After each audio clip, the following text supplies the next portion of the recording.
Concerns are again being raised about members of the Jamaica Constabulary Force who engage in corrupt activities. Now, it follows the release of a video on social media showing officers at a police station in Spanish Town, St. Catherine, who seized a large quantity of contraband at a lockup. TVJ's Anthony Lugg has the details. Ganja, counterfeit cigarettes, phones and chargers.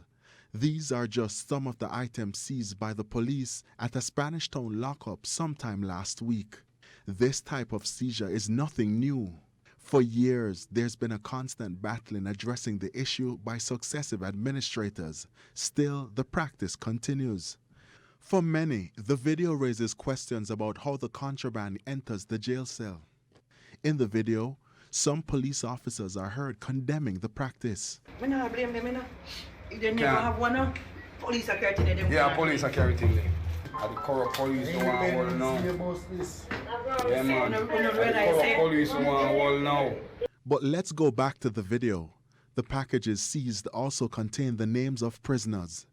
This, for many, paint a clearer picture of the creative methods used to get the contraband inside lockups.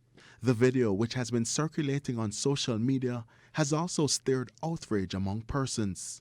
Meanwhile, we tried to get a comment from the police, but they were tight-lipped.